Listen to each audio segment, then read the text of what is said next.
servants through whom you came to believe, as the Lord assigned to each. I planted, Apollos watered, but God gave the growth. So neither the one who plants nor the one who waters is anything, but only God gives the growth. The one who plants and the one who waters have one purpose, and each will receive wages according to their own labor. For we are God's co-workers, working together. You are God's field, God's building. This is the word of the Lord. Thanks be to God. As Gerald pointed out, this Labor Day weekend we are going to be celebrating working people all over America. And for anyone here who may be unemployed or underemployed, anybody who's looking for work right now, I have good news. The church is hiring. But I'm not just talking about this church, First Presbyterian Church. I'm talking about the church with a capital C, the Church of Jesus Christ. Just before he picks his 12 disciples, Jesus offers a job description. The position is for field laborers to bring in the harvest. But before we go into what this position is going to require, we need to recognize the most fundamental reason why anyone hires anyone to do anything. And that reason is that there is so much work to do. When it comes to bringing good news to everyone, no one can do this job alone. Jesus cannot do this job alone. He has called disciples to join him to make that happen. And as we go on through these scriptures, we'll find out that even Jesus and 12 other guys aren't enough people to do this job. Martin Luther told a story about a friend of his who was a monk. Martin Luther felt called to go out into the world as a parish priest to spread the word of Jesus Christ. And he asked his friend whether or not he was going to join him. But the monk said that he felt more called to that quiet, solitary, monastic life. So he said that while Martin Luther was out in the world, he promised that he would be in his monastery cell praying for him. And so they parted ways. And true to his word, the monk was praying for Luther for his ministry out in the world. But later, the monk said he had a dream. He dreamt of Martin Luther as a farmer harvesting a field of corn. A field that stretched out to the horizon in every direction. And Luther was harvesting that field all by himself. One man with one small handheld sickle, bending over to chop down one stalk of corn at a time in this endless field that had to be harvested. And when that monk woke up, that's when he decided to leave the monastery and to join his friend out in the world. Our reading from Matthew tells us more about why this job must be done and why that has to be our job. Matthew 9, verse 36 says, when Jesus saw the crowds, he had compassion for them because they were harassed and helpless like sheep without a shepherd. Jesus had compassion for these people, for everything that they were going through. And yes, it should be the same for us. Now, like pretty much every church everywhere, we talk a lot about how to get more people in our church, but sometimes we can make that sound a little bit self-serving. That we're only doing this job because of what it can offer us and our congregation. But Jesus tells us that our concern shouldn't just be for our church, how to increase membership and attendance. Our desire should be to take whatever we receive here and offer it to other people. People who may feel harassed by the troubles in their lives, whether those troubles are spiritual or the ordinary, everyday troubles that everyone experiences from time to time. And yes, maybe they feel helpless in the face of all those troubles, unable to tackle everything that they're facing. Are they like sheep without a shepherd? Do they feel like they have no one to provide for them, to protect them, to guide them? You see, that's the kind of concern that Jesus had for all these people around him in their hunger and their sickness, in their oppression and their despair. That's the kind of need that Jesus cared about, and those are the needs that Jesus calls us to care about too. That's the kind of compassion that Jesus calls on us to have for everyone around us. When Jesus looks at these crowds of needy people gathered around him, begging for his help. Jesus calls this a harvest. Now let's be honest. Aside from the Voss family, not everyone here has been involved with farming, so some of Jesus' agricultural imagery might be lost on us. Those of us who collect regular paychecks every other week may have forgotten what it means to farm the land. It means working for an entire year, knowing that there will be no payday until all those fields are harvested and gathered in. Some of you may have driven through the countryside in the fall, may have seen combines pouring streams of corn into the trucks that are collecting all that is being harvested. And the next time you see this, I invite you to imagine that instead of corn being poured into those trucks, it's a stream of gold coins, the payment that those farmers are finally collecting after an entire year of hard work. Am I right so far, Lowell? Okay, tell me if I say something stupid. When Jesus calls all those people a harvest, yes, he's talking about all the work that he and his disciples have to do. But Jesus is also pointing out the value of those people. These hungry, sick people, burdened under Roman oppression and confused about what God wants from them. While any of us might have chosen to look away and avoid them, Jesus points his disciples to them and says, look, those people right over there, that is God's harvest. That is God's treasure. And God will not be satisfied until every single one of them has been brought safely into God's arms. And what Jesus said to his disciples is also meant for us. Think about the people we run into every day. Our family and our friends, our neighbors and our co-workers, or just random people that we run into on the street or in the grocery store. All of these people, no matter how different they may be from us, no matter how weird their names might be, no matter what they're going through in their lives, all of them are valued by God.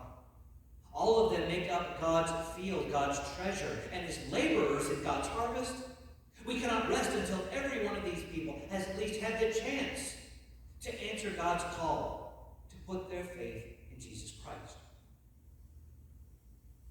I've already told some of you about Kathy Whittington.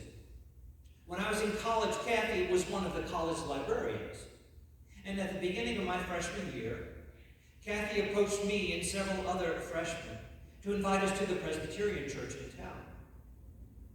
And I often tell people that Kathy was the only reason that I attended church during my college years. But I rarely think about her motives. What was I to her? Probably just another snotty freshman that she didn't know. She met hundreds just like me every year, but what did that mean to her? Why did she invite me to come to church with her? Because she saw one more student who would inevitably wander away from a life of faith as soon as my parents weren't there to make me go to church every Sunday. Because she saw God's value in me. She saw that I, just like everyone else, was one more part of God's harvest that needed to be gathered in. I have to admit, I took a big risk in adding that text from 1 Corinthians 3, because the Apostle Paul, as he often did, begins mixing metaphors left and right. You are God's field, he finishes, God's building. Well, which is it? Paul, make up your mind. But part of Paul's point was that all of us laborers in God's field have different jobs. Paul had founded that church. That was his job. Or, continuing with Jesus' agricultural images, Paul had planted that particular field. Apollos was another Christian servant who had continued Paul's work in Corinth. Paul says Apollos watered that field, nurturing that church after Paul had gone on to found other churches in other cities. Now, I know that we think Apollos is kind of a weird name now, and we don't know almost nothing else about him. But I have to admit, this makes Apollos sound kind of like our own church's member care team. Watering those Christians in Corinth, nurturing them so that they could continue growing in the faith. Maybe that's what our member care team is trying to do all year. But Paul makes it clear that whatever our role in how our own church grows and thrives, there are many different roles for all of us. Many different jobs for all of us laborers to take on. That's why next week on Rally Day, during the potluck lunch following worship, you will find table displays, inviting you to join some of our other organizations or committees. And each one of these tables is going to be an offer for you to take on one other role in the life of this church. It may be something you've always had questions about, something you're interested in, or maybe something you believe that you have a talent for. But whatever it is, that can be one more role for you in the care and the nurturing of this field that we're growing here.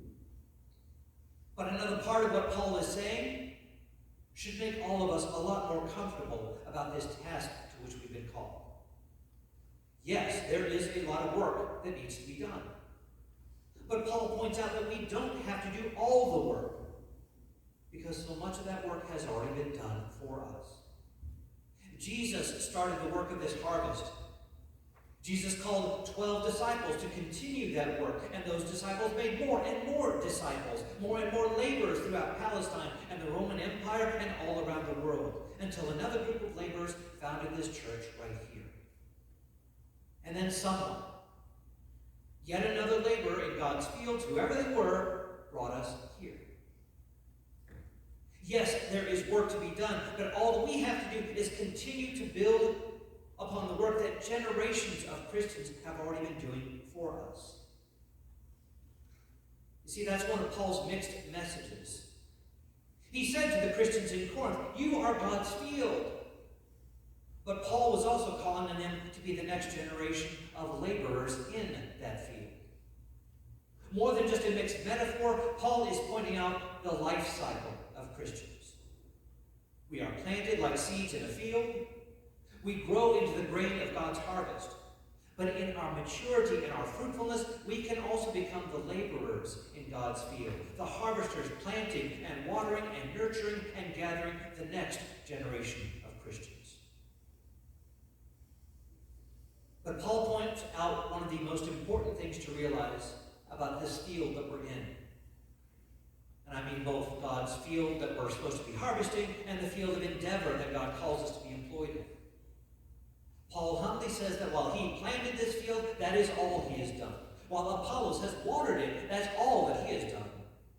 But the growth in that church, that had come from God alone. Many of us are familiar with the opening line of Joyce Kilmer's poem, Trees.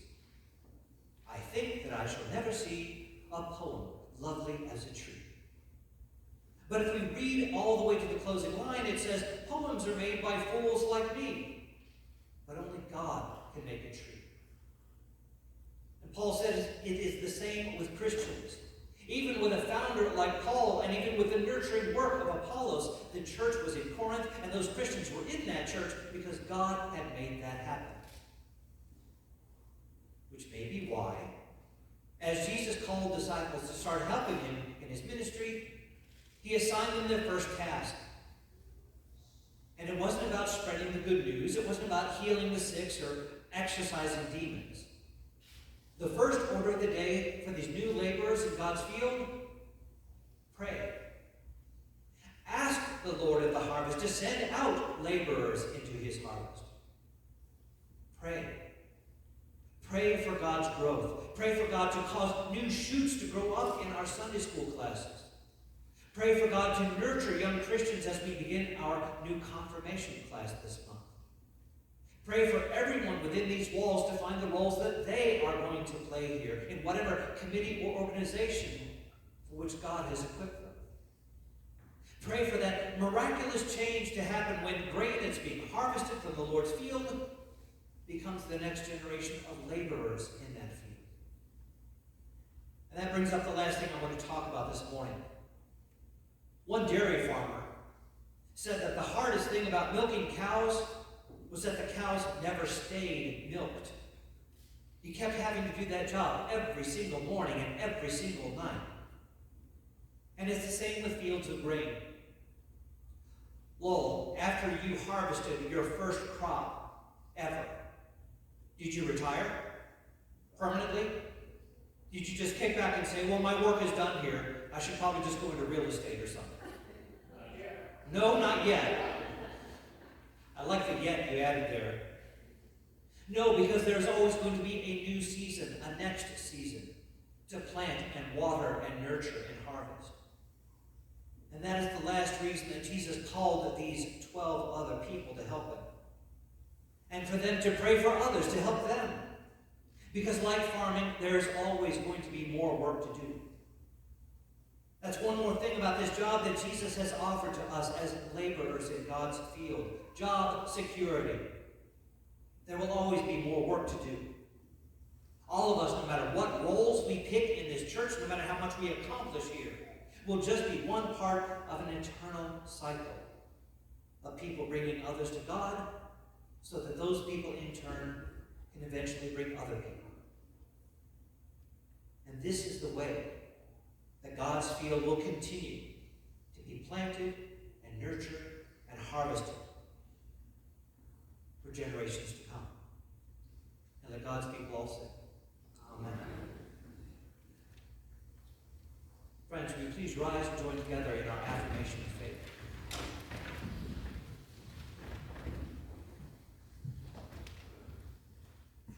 I